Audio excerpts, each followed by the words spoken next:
Hello, Franklin Wepner here again, making yet another video. This time, I just got through making my video about the Passover, and I also have some ideas about the Psalms along the same basic lines. I might have called this thing the Psalms decoded dialectically, just like I called that one Exodus decoded dialectically, or philosophically, I think I called it. But I might call this thing something different. I might call it Psalms, Gestalt, Kabbalah. I'm not sure. But anyway, it's all about the Psalms. And I'm looking at the Psalms basically through the same kind of filter. My own particular mix of Gestalt therapy, which I've been doing for about 40 years, with about 700 people almost already. And what I know about Kabbalah, what I know about a little bit I know about philosophy, and putting it all together. Okay, now, I don't have a lot of text this time. All I have is the Psalms. I have about 10 of them I picked out here, and we'll see how far I get. And let's see, I got about 20. Okay, looking at the clock there. I'll start with number 1, and then I might go on for a second hour, and I might stop after 1 hour, I don't know. We'll see how it goes. And what I did when I did this project is, first of all, I looked at the Psalms to see if I could decode them in a sense, even though I realized this stuff was written 2,500 years ago. I'm not sure exactly when. And was probably written by a bunch of different people with different points of view. Still, I'm kind of putting a wash on it, looking at it from one point of view, as though it was written yesterday. And I'm trying to make, the point I want to make is that I was, just like with the Exodus, I was astounded to discover that just what I've been thinking for the last 40 years or so in my work is right here in these Psalms, although it's in a code. I don't even know if the people that wrote it knew what was in here. They must have. It's too many coincidences, but I'm not going to get into the question of whether the people that are writing the Psalms were studying Plato, or whether Plato was studying the Psalms, or King David was involved. I don't know. All of that historical stuff is not my cup of tea at all. I'm looking at the thing in a more practical sense of how can I talk about my work, or how can I teach acting or do therapy with people, and at the same time do it using Jewish terminology rather than talking about the retroflexion, for example. I want to find some way of talking about in terms of religious stuff, in terms of, well, not necessarily even religious, but Jewish jargon. And this book here is loaded with Jewish jargon. How did they say the same things 2,500 years ago that I'm trying to say now? All right. So I'm not preaching the Psalms. I'm simply showing how these Psalms can be used, and some people would say abused. That's up to you how you look at what I'm doing. In this way.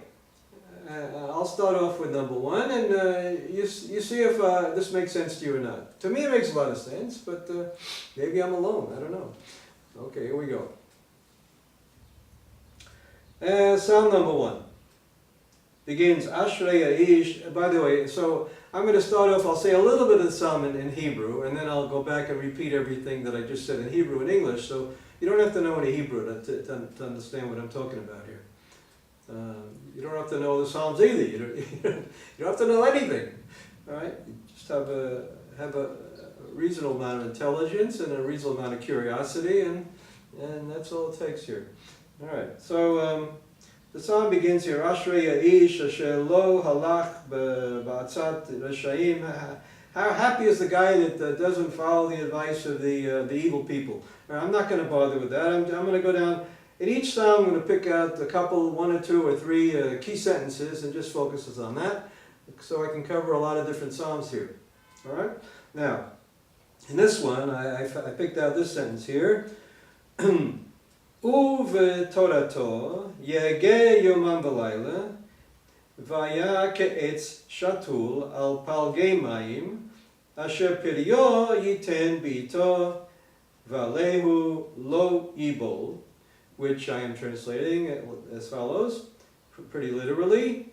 And this person, happy is this person who is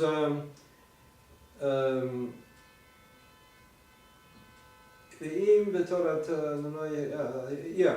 So all day long he's he's meditating on or concentrating on day and night the Torah, or whatever that means here, and he is like a tree of life, like a tree planted on or by not a river but a lot of streams of water. Palgei mayim. Asher pilyo, this tree, the fruit of it will give its fruit in its time, the time that it's appropriate for this tree to give its time, fruit, and the leaves of these trees will not wither. Okay? The leaves will not wither. All right, so now that's the literal word-by-word translation. Now, what do I make of that? And how do I tie it in with Gestalt therapy, with Kabbalah, with a little bit of Greek philosophy? Okay? All right, here we go. So, Torah, this man is studying, says here, meditating on the Torah day and night. Now, the word meditate, that's a here and now process. So awareness is what you do here and now. I'm aware of this, and I'm aware of that. I see pinkness over there on that lamp. I see yellowness in this light here, blinding me here, etc., etc. That's awareness. And so if I'm doing an awareness thing all day long, day and night, imagine doing 24 hours of Gestalt therapy. Well, that would be pretty exhausting. But that's not the point here. There's something, I'm finding something much more sensible than that in it. Because in the dialectical, again the key word dialectical, thesis, antithesis, synthesis, in the dialectical understanding of Gestalt therapy or the Kabbalah, we talk about the rhythm of contact and withdrawal. I can't first in the I would call the day sense of it. I'm aware of this and I'm aware of that. So here is me in my ego state talking. I'm aware of this and I'm aware of that. That's my day state. Now, when I get to an impasse between, let's say, if I'm working with my relationship with my father or something, he's on one chair, I'm in the other chair, and we get to an impasse. We get stuck. I don't know what to do. So I go inside. That's called the withdrawal stage. That was the contact stage. Now the withdrawal stage is I go inside, I close my eyes, and I daydream, get in touch with my body, relax, and I see. Let's say I see an image of Macy's in maybe that I might have seen when I was 5 years old, walking around with my father in New York City. Who knows? I see an image of a big department store. Has nothing to do with anything that I was dealing with in this room before, and nothing to do with my father in particular, but it comes from the void, by allowing myself not to know, the via negativa, the wisdom of uncertainty. How does he call it? I forgot Nicholas de Cusa. I forgot the exact code word I used there. At any rate, so by allowing myself not to know, I can make myself a blank, empty, fertile void, and then I can allow some new idea to come out of the void. All right, that's the point. So that's the night part of it. See, the day part is my contact, and withdrawal is the night. And this rhythm of contact and withdrawal that I'm doing, say, even if I do it for 5 minutes, I still have dealt with day and night. I don't have to sit here 24 hours and do that. So now I've covered what I mean by oh, by the way, Torah. So I'm meditating on the Torah. What sense? Doesn't mean I'm sitting here with the Talmud in my hands and this huge Torah on my lap. No, it means the word Torah has one root, is hora'ah, instruction. But the same word Torah has the root latur. Latur is to search, to search for truth. It's a truth search. So my truth search is just being in the here and now, and going along, getting stuck, and going to the void, and getting a new idea. And that starts, and then that thing that comes out of the void is a new encompassing idea which negates the two sides that I was stuck on. So that's the negation of the one without a second. And then I go on and start the whole cycle again. But this time I'm relating myself to the Macy's department store image somehow and starting from there. So it's the next cycle, one cycle after another. You could say generations of this process. There's one psalm here where it talks about the generations in that sense.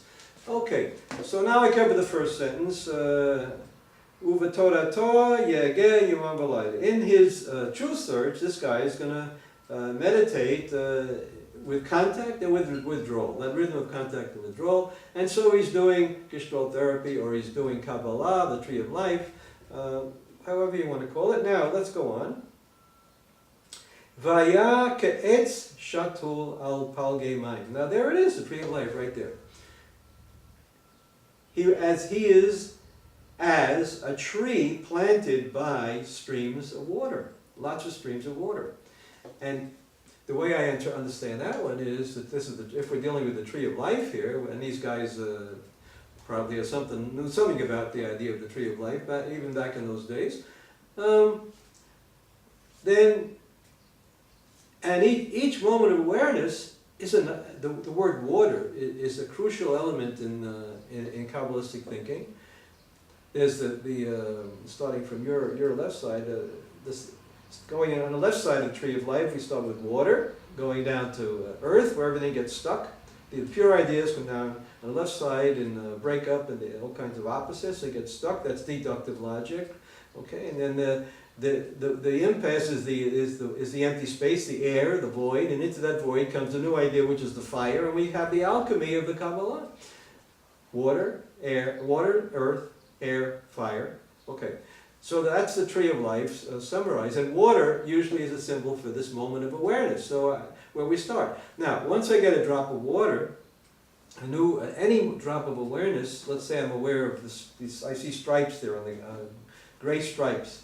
That's it. I don't have to know that it's a rug that the stripes are on. I just see gray stripes. Now, if I start with my awareness of the gray stripes and say, oh, the gray is kind of rough. It's not a clear. It's kind of looks like it was painted with a brush and not enough paint on the brush, but somehow it's a gray stripe there. Now, if I go to the next step in Gestalt therapy, like Nachman Brechtian says, you want to find the idea in everything.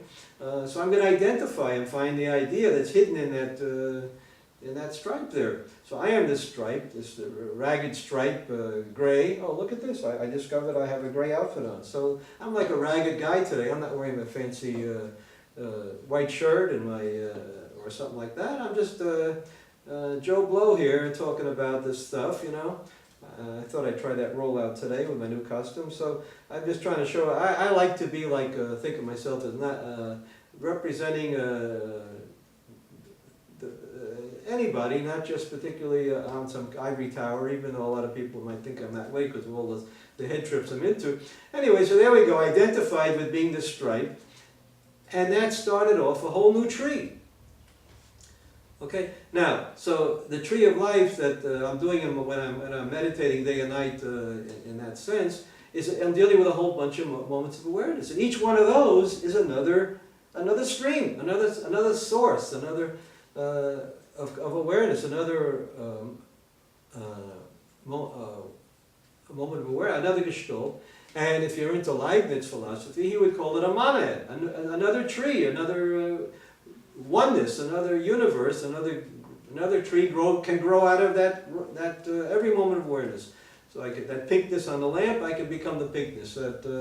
The whiteness on the walls, I can become the whiteness. That rod sticking up from that phone over there, I can become that rod sticking up from the phone up there. I can do any one of these identifications and start another stream. Peleg is the word Peleg, to fact divide something up, another divided up stream. I'm doing inductive logic, so I'm starting from the bottom of awareness and working my way up the integrative path on the right side of the tree of life.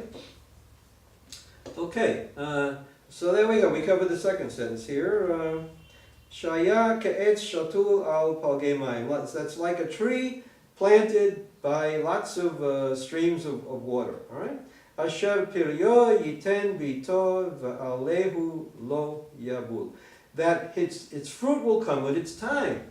Okay. The fruit of this working on awareness that I started off to do here with that color and becoming the stripes, if I stay with that, say 3 hours like I do working with somebody on a dream work session, then eventually some higher integrative idea, all these scrolls will come together into some kind of a moment of action, explosion of energy. It could be into grief, could be into joy, could be into orgasm, could be into sadness. No, what did I say? Sadness. What else? Oh, anger. Okay, 4 different major kinds of explosions.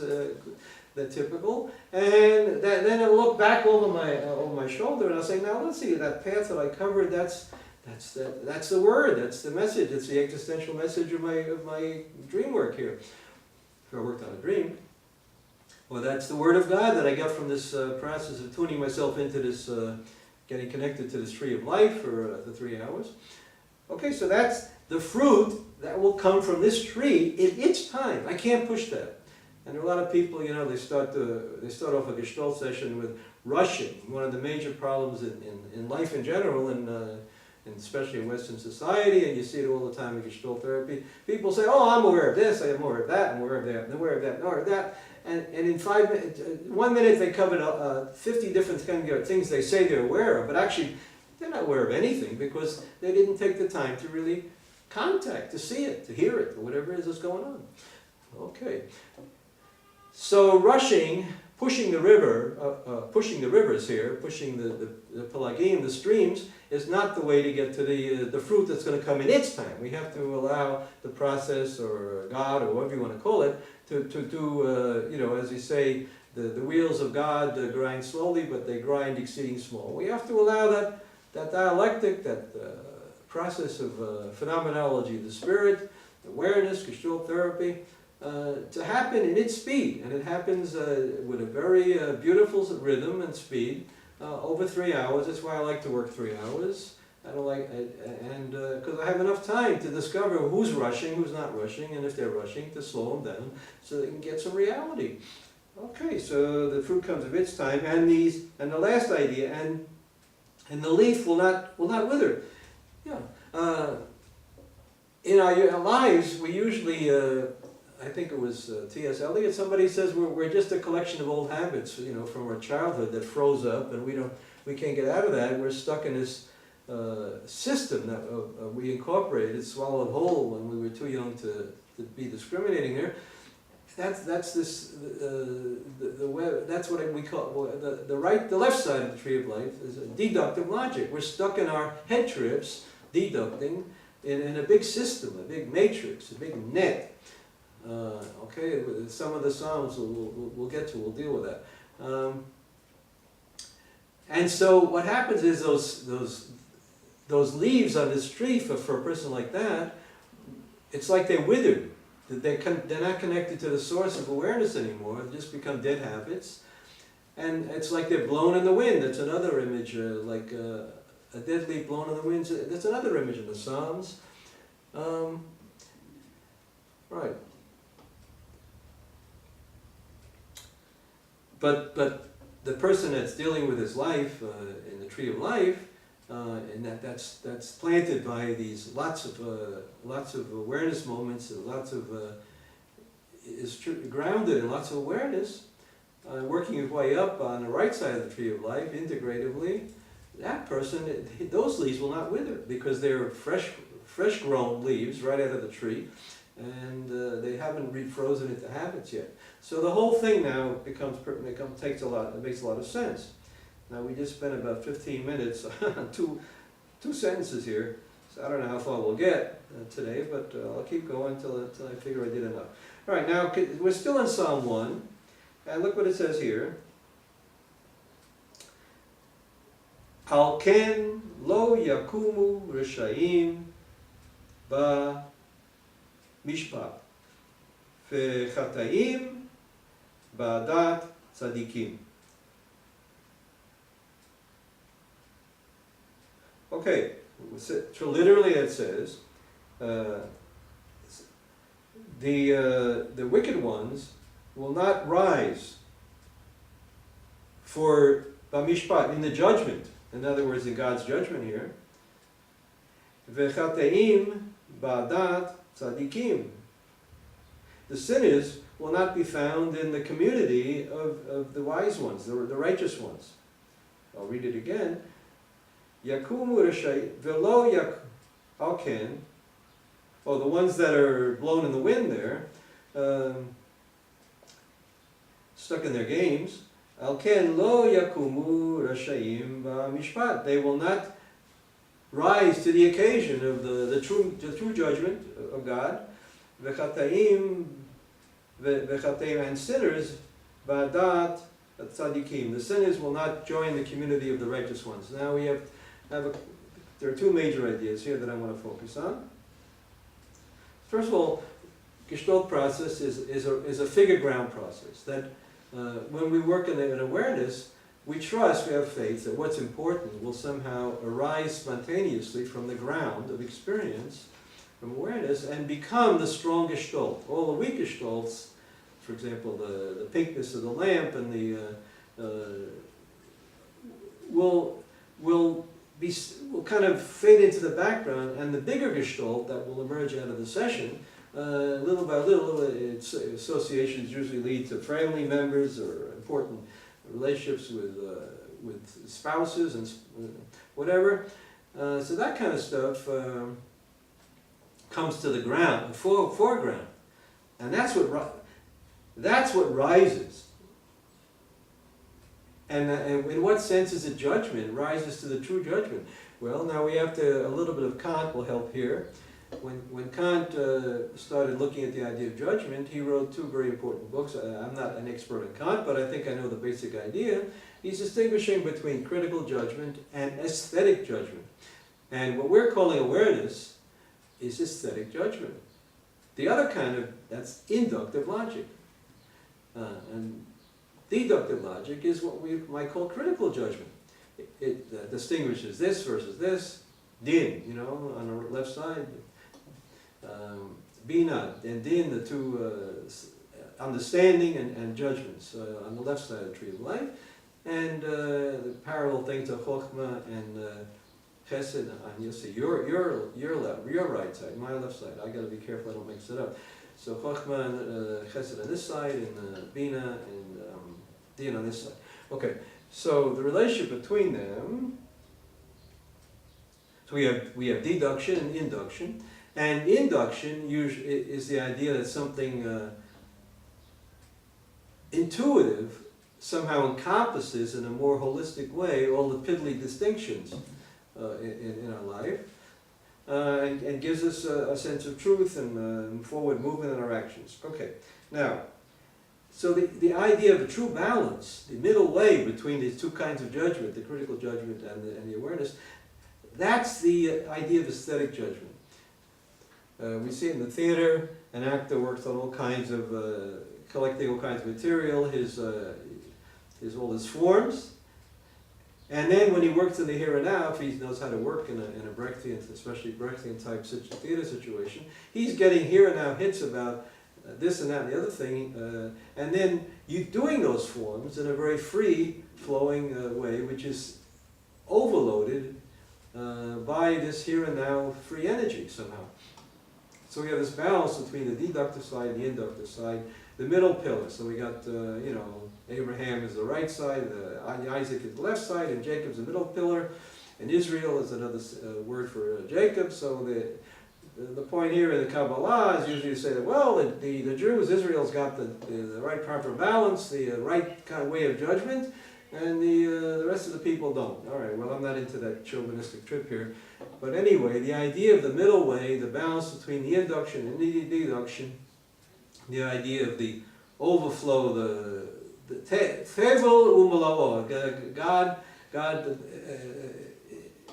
floods the world, the idea of the flood, flooding the evil forms with new life energy to bring new life back to everything. The same idea here.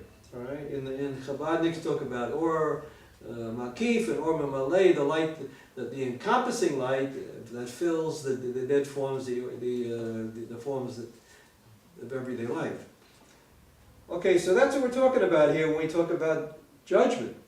Yakumu velo yakumu rashaim b'mishpat. So the evil ones, the ones that are stuck into their dead habits, are not going to be part of this overall kind of aesthetic judgment, or what Kant would call, or this holistic sense of balancing the two sides, which, by the way, Maimonides calls prophecy.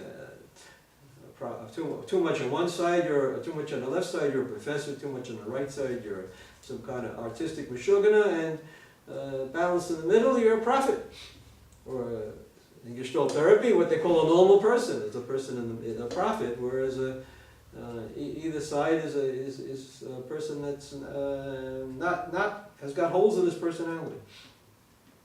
Okay, so then we covered the idea of lo yakumu rashaim b'mishpat. The evil ones that are stuck in their habits will not get to the proper kind of life form, which is the light, the here and now light, informing these dead habits. All right, and the chataim will not be part of the community of the righteous. Now, there's a lovely theater exercise which illustrates that. It's called the Leaderless Worlds exercise. I'm thankful to the Mabou Mines Theater Company for teaching me that about 40 years ago. You asked each of the performers in a group to express their own world, their own free improvisation with their own forms and their own here and now inspiration, reactions to everything that's going on. And you tell everybody to do that at the same time, and the director watches what goes on. Usually there's a couple of people that don't do it well. You can watch, you can see them that they're busy. Either they're being too active, and they're trying to lead everybody else, and have everybody follow them, or they're too passive, and they're just slaves following everybody else, or following one person. So there's a kind of deliberateness, a decision to be a certain way rather than to be open to the here and now process and let it, quote, it, in other words, this group energy or whatever you want to call it, be the lead. And if everybody does follow it, then it gets to be a very beautiful organic process. It ends up being basically Gestalt, what they call Gestalt therapy, in a group way. Everybody's doing his own Gestalt without being directed at the same time. And everybody is moving forward to some kind of a group statement or word of God or existential message that comes out of that process. All right? And if you think of each of these people that knows how to work, you might say, in a sense, as a righteous person, tzedek, the word tzedek in the Kabbalah, that's the sephirah, the point of yesod. Yesod is the middle pillar, right down where the balls are. That allows a person to make a sense of making a good choice and a proper action in his life where he integrates everything. And that person is a righteous person, tzedek, righteous, tzedek. He's right. Okay. So, again, the sinners, chataim, will not be able to figure out how to be part of the Adat is the community of the righteous, and that's the performers all following it, following, you might say the word, following God's message here, and so they're all righteous because they're all following it. Now, of course, we have to be careful every time I start talking about it and Gestalt therapy and following something and leaving our rational mind behind to do that. We always have to be careful and watch out, because in history it's so easy for people to abuse this idea of it and deposit themselves in the it function. For example, a guy like Hitler has everybody following him and thinks he's on the truth search. Or Marx, Hitler, I don't know how much he knew about anything, but Marx was a very educated person, and people have taken Marxism and used it as a basis for totalitarianism. So any one of these dialectical things about following it and leaving your rational mind behind is a double-edged sword. We have to be very careful. So, but this Kabbalah, the Kabbalistic system, in Judaism is intended to be a balance between all of the halachic rules, all the rules of the Torah, that specific things about what to do on this day and what to do on that day and everything. And that's supposed to be a balance to prevent too much of that egomaniac type stuff taking over, and to keep the balance. The trouble is, of course, that then people get addicted to the rule book and they lose the other side. And it's hard to stay on the right track, but I'm trying to do that right here in this little video I'm making. Okay, so now we covered the idea. We covered what the main points that I wanted to pick out of the first psalm. V'lo yakumu reshaim b'mishpat v'chata'im ba'adat tzadikim. And the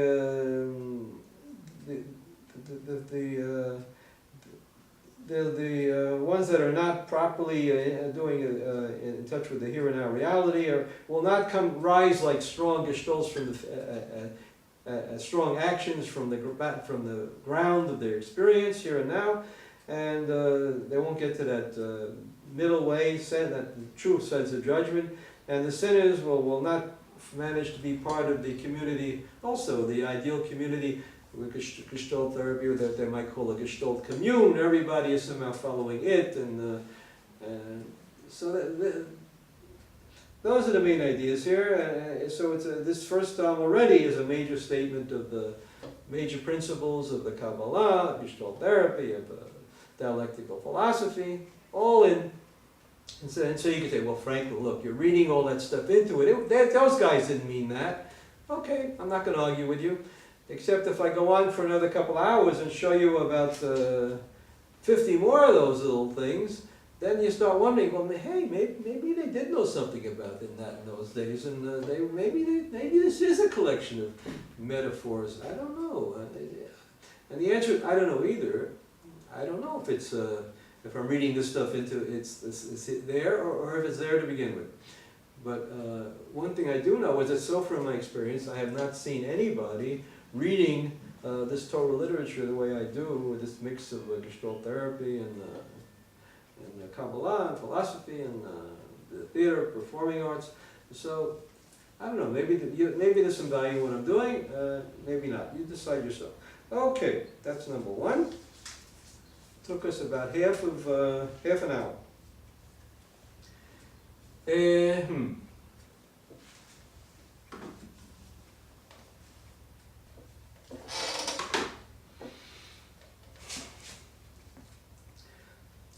All right, I'm up to Psalm 2 now, and again, I'm not going to read the whole thing.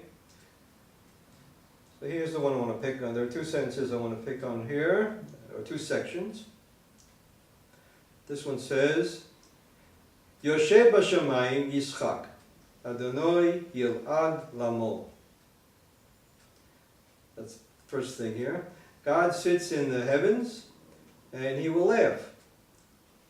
He will mock the people who are sinners. Okay? Next sentence, Az yedaber elemo ba'po, and he will speak to them in his anger. Uvacharano, another word for anger.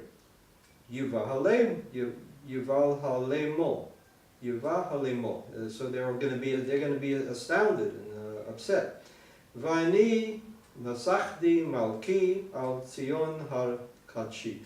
And I have put my king on Zion, the mountain, my holy mountain. Okay, now there's a mouthful. Let's break that down. First part, Yoshev b'shamayim v'yischak, Adonai yil'ad lamo. Az yedaber elimo ba'po v'charono v'halemo. Okay, the first part. So it says here, God is looking down at this this tragic comedy of ours, and he's getting some chuckles out of it, and laughing at it,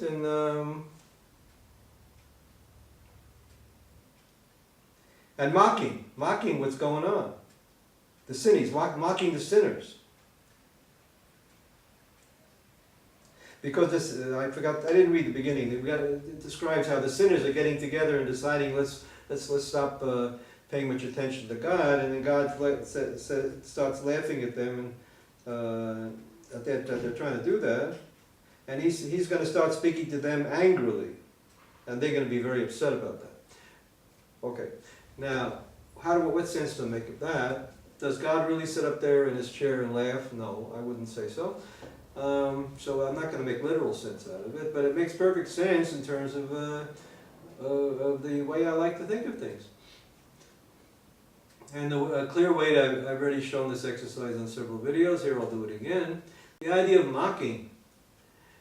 In the theater work, one major exercise that we can use is to have performers develop some forms, creative stuff, and then, and especially in the Brechtian theater, another exercise I learned from Mabou Mines, to mock those forms as a way of getting yourself free from, so that you can use this forms of yours in a more creative way. Okay, so I'll put this away here. I'll do a typical form. I don't have much room to move here, so I'll just do a little bit. Let's say my form is, I don't know, swimming, okay? I somehow got from my therapy work or from my creativity, Michael Chekov exercises, somehow I got the idea of swimming, all right? So the way to do your mocking your form exercise is I do my swimming over here, and you have to pretend I'm going over here, and I'm looking at myself doing my swimming over there. And I say to myself, Frank, and the point is to be cruel here, the element of cruelty. And we also find that in the Psalms. It's all there, it's amazing. So we look at, Franklin looks at Franklin, and he says to Franklin, Franklin, I see you swimming over there, I see you doing that swimming here. What are you doing? You nut. Look at that, look what you're doing. You're just going round and round in circles. You'll never get anywhere in your life. You're just round and round in circles, hey, you dumb shit, you don't know anything. You just, all the same old stuff, 30 years you're talking about this stuff, telling these people this stuff. Nobody believes you anyway, it's just bullshit, bullshit. What did I do? First of all, I took myself on a very critical point of view there, and I criticized myself, which is good. I was like, my God mocking my life for the past 40 years doing this stuff here. Going around in circles, and at the same time I took my swimming, and then now it becomes a much more free idea of movement. It's now here I am swimming in the world, looking for truth and or maybe I'm sinking and falling down. I'm drowning. All kinds of possibilities opened up in my body for movements and in my imagination for ideas. So that's this idea of mocking the forms, or in Kabbalistic jargon, you call it negation of the negations, because what happened was Franklin, the actor, decided, I got this wonderful form of swimming, I want to show that to everybody, and they'll see what a great actor I am, what a great dancer I am, and I showed that really that's a very dumb thing to do, Franklin, and really you could be much more creative than just have this little shtick that of showing yourself your beautiful butt to the audience here. You can be much more creative than that. Break out of that. Stop that shit. Maybe you don't even do acting at all. Go be a prophet, or go sell shoes. Do something else. You're wasting your time. All kinds of associations flood into my mind. I opened up the dam. I opened it up. All kinds of stuff. New ideas pouring down from the macrocosm into the microcosm. Plato. Macrocosm of pure ideas in the mind of God. And the microcosm that we're stuck in, our habits, and our precious little forms in our lives, For example, being the judge and telling everybody what's wrong with them. That's the top dog, underdog game. That's a typical example of a dead form. Okay, so now going back to the psalm.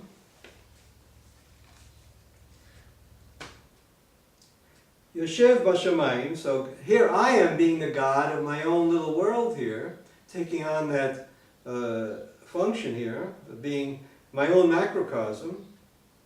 It's like I'm letting myself be ideas in the mind of God here. I'm jumping up to the level of Atzilut, Atzilut, B'riyah, Yetzirah, Asiya, the four worlds.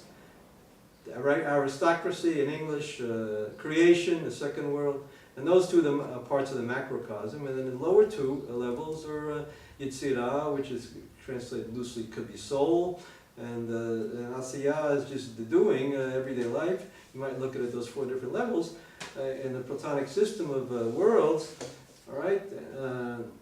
So here I am shifting myself up to jumping out of the level of of Asiyah, the lowest level, and jumping up to the level of being kind of like identifying with God with this very free flow of spontaneous ideas, what Kant might call conscience, that frees yourself again from critical judgment and getting to the level of this aesthetic judgment.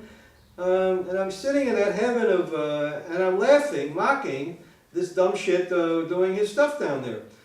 Az yidaber elemo ba'apo, and I'm angry at Franklin for being so stupid and getting stuck in that stuff. Bacharano. Okay, and Franklin is very upset, and doesn't like being criticized. You know, here I am making a fool out of myself in front of an audience of at least 1 million people out there. I'll be lucky if 20 people ever see this video, by the way. Okay. And there it is. So now we covered the first sentence, okay? Makes perfect sense in terms of the Kabbalah, in terms of dialectical thinking, in terms of Gestalt therapy, and it was written 2,500 years ago, all right? Next sentence. V'ani nasachti malki al Zion har kadshi. And I have set up, anointed my king on Mount Zion, the holy mountain. Now, some people like to think of that as Mashiach on the way, you know, and they get all excited, and Mashiach now, which turns me off completely. But what sense do I make of it? Well, the moment I stepped up to that role of being my own critic, of identifying and releasing the flow of pure ideas, or if I'm doing Gestalt therapy, the moment I allow myself to spend 3 hours working on discovering the action of my life that I'm trying to get to there, it's like I become the Messiah, the king of the inner Moses, what they call in the Kabbalah Metatron, the highest angel that integrates all of the different elements in the pursuit of action and truth. And if you're a Christian, so they might say you're inner Jesus, identifying with Jesus, or the Jews identify with Moses, and the Buddhists probably identify with the Buddha, and the Sufis identify with Allah, who knows what. Okay, so that idea of this inner master embodiment of action in the system here is what the king is here, okay? So, going back to what we just did, from the point of that fool Franklin who thinks with his precious form about swimming here, he's saying, Franklin, you dummy, it's not your idea what's important, or what your beautiful forms are, it's my idea. And the moment you step out of your dead shell of your ideas and start opening yourself to the flow of pure ideas and taking on that more heavenly integrative function there, then you become, you start flowing with your own inner Moses. The moment you start doing 3 hours of Gestalt work on your life, you become your own inner Moses, freeing you from all the games you got stuck in. And there's the action in your life being released. I can't ignore Aristotle here, the idea that actuality is prior to potentiality, that the moment of choosing an action, I'm going to go,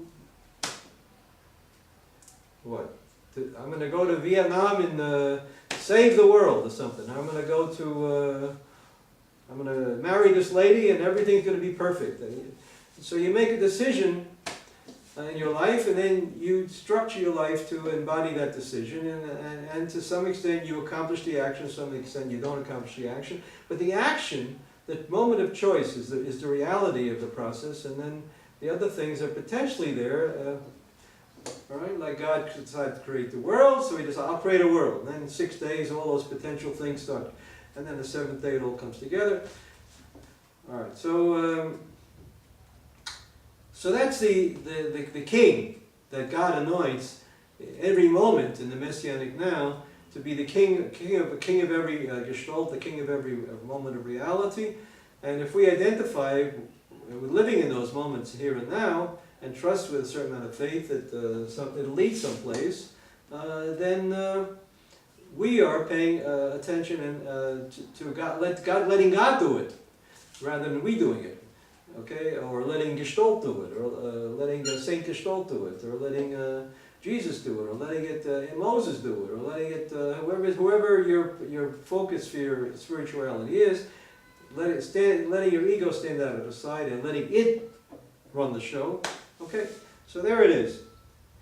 So that king, that Messiah king that God or dialectical philosophy put inside of as the integrative source here, letting that run the show, that's the anointed king. But you setting yourself up as a king with your special world of precious forms, well, that's not a king at all.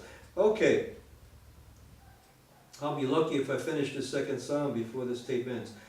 All right, now the second sentence is Ivdu et Adonai b'yira v'gilu b'irada nashaku var. And that's a key word there, nashaku var. Pen yanaf v'tovdu derech. Literal translation is Ivdu et Adonai. Do God's work, be a slave to God. B'yira, with fear, with awe. Gilu b'irada. Gilu, be joyous. Explode into joy with trembling. So that's somehow or other this experience of doing that action should be a total trip where you just use all your powers and you explode into full emotions and you're shaking like a leaf. And now the key idea here is nashkuva, penyin af v'tovdu derech. If you do the process, then God won't get angry and you won't get lost. And the key metaphor that I think is the key metaphor here is, it says kiss, nashku is kiss, Vad is pure, a pure kiss. Now what the heck does a pure kiss have to do with what we're talking about? Well, this is one of the most profound things I've found in my search for identifications here.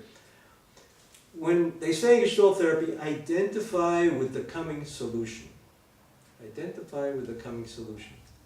So let's say you're working for 3 hours and you get to the end of 2.5 hours and you're dealing with the death of your mother, and it's a very difficult moment, and you want to hang on to mother, and you don't want to let go of her because without her you're going to feel, oh, I'm so lost in my life, I want to kill myself. Whereas on the other hand, if you don't let go of mother, you know, then you're not going to have the energy you need to live your life. You need to say goodbye and bury mother somehow, or at least do it gradually, step by step. The process of mourning, that is very important, is a major thing that people deal with in Gestalt therapy. So you need to have a certain amount of faith that if I stay with this process another half an hour and really keep working at it, maybe I'll find a way to deal with this conflict I have about whether to let go of mother or not, and let her say, mother, go to be at rest in peace, and I'm going to go on with my life. It doesn't mean I don't love you, but I can't spend my life just worshiping this idol of mother. Okay, and to get to that moment, but you're not ready for that moment yet. So there's an element of faith involved, and that's the idea. That is what I read as this kiss of life. You know, in this sense that God is that potential action is sitting out there. The actuality of this living reality of this moment here is waiting for you to as a kind of like a magnet. You know. This super objective pulling you forward, and you here are hesitating, but at the same time you want to go. I want to go into that action. I want to deal with my mother here. At the same time, if there is a God or whatever it is, the integrative force is somehow encouraging you to do that. That's the idea that God reaches down and man reaches up, you know, and God reaches down with a finger and Moses goes up on the mountain, you know, and they come together. The life forms come pouring down from the macrocosm, and the dead forms reach out so that to become life forms. So many different metaphors for the same idea.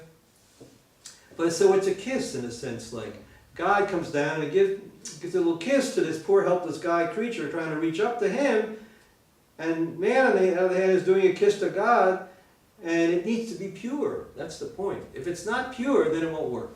In other words, if the person that's trying to reach up is stuck in all his habits, of childish habits of, like for example, I got to have my mother, otherwise I'm going to kill myself, some kind of 5-year-old tantrum there, then the process won't work.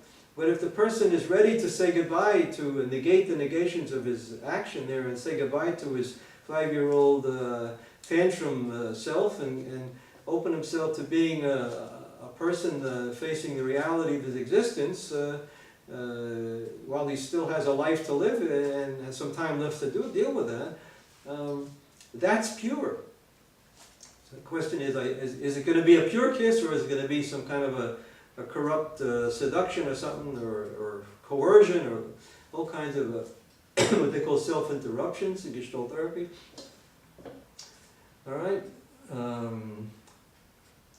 Are we dealing with a dibuk here, that a mother that somehow lodged herself in this kid's personality and hanging on there? Or are we dealing with retroflexion, where the energy wants to come out and the person's turning it back himself and being compulsive, and becoming an obsessive crybaby or something like that? All kinds of ways that we interrupt the action of our life, and that makes it not a pure kiss. Okay? But if it's a pure kiss, then the action can flow. All right? So that's it. Ivdu et Adonai b'yira. Serve God with fear and trembling. So in other words, we need to be committed to what we're doing. At the same time, we need to do it with a sense of, like a trembling leaf, that we're going to risk being wrong. We're going to risk getting lost and surrendering some childish habits that are it's on the one hand, it's this compulsion that forces this person forcing me to go forward and try to hang on to mother here, and even trying to get away from mother. That's still compulsive action. But on the other hand, if it's going to work, the part of me that's reaching out has also got to be like a trembling leaf and do my action with fear and with trembling. So the two sides of the tree of life, the committed decision to do something that's on the side of din and the side of chesed, where it's got to happen in a way which is intuitive and not compulsive, so chesed has to inform the judgments, and chokhmah, the holistic overall ideas, needs to inform the logical plan that a person has. The tree of life has to be balanced in the middle pillar, and if that happens, then the whole thing can flow. All right. So that was Ivdu et Adonai b'yira. So do the action you're doing, but do it with a sense that while I'm doing it, I might be wrong. So it isn't compulsive. V'gilu b'aradat. And as the action approaches, for example, saying goodbye to mother, if that's going to really work, then there'll come a moment of truth where suddenly the idea of saying goodbye to mother is going to be a very powerful thing, and you might explode into tears. Oh my God, how am I going to live without mother? And the true sadness will come out, which is not at the same time a hanging on to her, say, kind of a crybaby number. And that pure grief is what we mean by gilu. Burst into trembling fear, emotion like that. And then Nashku Bar, have this pure kiss, and pen yin af v'tovdu derech. Pen, which means pen, otherwise, lest God's going to get angry and you'll get lost.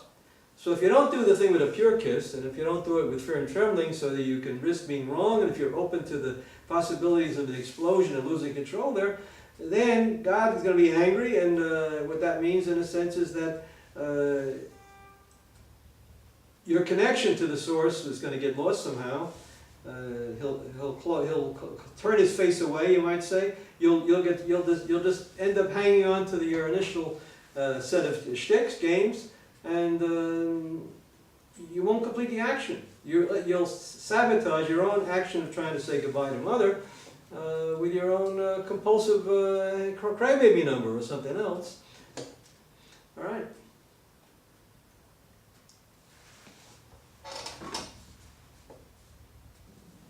This is my controller here. I'm going to keep it in my pocket so I don't have to interrupt this every time I just need to make it, to stop the video for a second. I'll pull out my magic wand here. I go boink and I disappear. Okay, I got 5 minutes left on the clock there. I think I could cover the next one that I want to deal with, which is sound number 4. And I want to pick out this one little sentence here. It says, B'nei ish admeh chavodi lichlama. Tehavun rik tevakshu kazav sela. Udu'u ki ifla adonoi chasilo.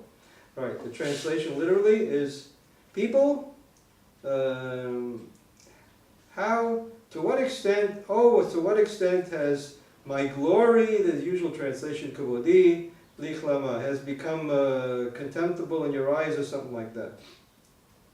Now the word kavod is very important. I'll come back to that in a minute. Tehavun rik, that you're in love with emptiness, vanity. Tevakshu kazav sela. Everyone is busy pursuing deceit and dishonesty, fraud. Uda'u ki hifla adonoi chasidlo. And know that God separates the one that is his special disciple, the one that is chasidlo, that is one dedicated to him. Ki hifla separates him. Okay, now a couple of things here quickly. To what extent, look at what a wonderful, to a terrible extent here, my glory is being held in contempt.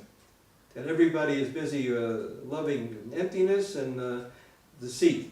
Now that's exactly, the key word here is kavod. The root of the word kavod in Hebrew is heaviness, koved.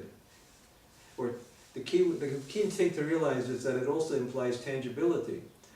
What's substantial? When I'm aware of something, that's something tangible. I'm aware of pinkness there. That's something tangible as a moment of awareness. That's something part of God's glory in a might sense. I'm naming God.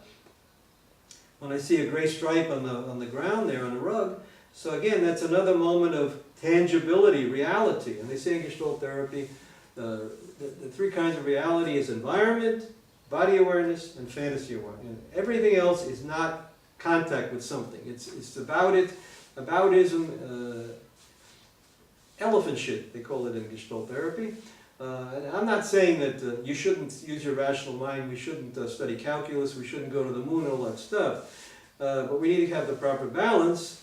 But when Nachman of Breschel says you should not study philosophy, he's talking about you should not study deductive philosophy, and what he's doing in his whole Likutei Moharan is simply inductive philosophy. It's still philosophy. It's still that right side philosophy instead of left side philosophy. Okay, anyway, so B'nei ish admeh kavodi nichlama. And to what extent, look what a terrible extent that this intuitive, inductive contact experience is ignored and contemptible. People are so much into their intellectual head trips and their systems of rules and regulations, and nobody's doing enough yoga, nobody's doing enough Gestalt therapy. It's as my grandmother used to say, it's a tolerable thing, a tolerable thing. They're worshiping emptiness. Like just take a look or walk around and watch people watching their TV sets, and you see what I'm talking about. The Bakshu, everybody's loaded with games. You can't believe everyone is inauthentic. Okay. Uda'u ki hifla adonoi chasidlo. Now here's the key sentence. Know that God separates the one who's his true disciple. And that's what happens in Gestalt therapy. The moment I start saying I'm aware of pinkness over there, I've canceled out that whole network of matrix that I'm deductive thinking that I'm in. I don't see a lamp now. If I see a lamp, I'm still thinking in terms of lamps, light, hanging, darkness, a whole system of words. I'm lost in the world of language. But the moment I see pure pinkness or whatever, something like that over there, I start noticing that the pinkness has little bits of whiteness that maybe associate to light reflecting or something like that. I freed myself from the logical grid of a lamp, and that's the separation. They call it, Nachman and Brecht's call it Hipo, to do it being alone with God. Tevye in a fiddle on a roof, he stops everything and he's just, you know. So that separation is a major element of withdrawing from that network. And you know, in the rhythm of contact and withdrawal, we talked about it. You go inside, you withdraw to the empty void. There you discover new ideas. But you don't get to the new ideas until you say bye-bye to the old grid of opposites you're stuck in. Okay, so the separation is a very important element of this process of awareness, inductive logic, separating yourself, even if it becomes kind of just as a formal exercise, like deciding, okay, now I'm going to do 3 hours of Gestalt therapy, and I'll trust that something will come out of that. But it's separating yourself and starting this bubble of awareness going, and with a certain amount of faith that this river, that all these streams that we've talked about here, will somehow or other come together in a major integrative event in your life, and somehow finding the balance between the left and the right, and completing the action that was there potentially at the beginning of the 3 hours, but that you weren't aware of it. In that sense, you're being like a creator of a world. You're creating a world, just like God started off with the idea of making a world. And so for 6 days, he's trying this and trying that and trying that, until finally, at the end with the Sabbath, it comes together, he gets a proper balance, and completes the action of creating the world. So in our sense, we need to be like a little godlets of our world here, and we don't have to be. I mean, you have the option of using this kind of a mind trip here, exercise, to free yourself up to discover some new possibilities. You know, there might be some worlds that you potentially could create that are just waiting to be created if you do it.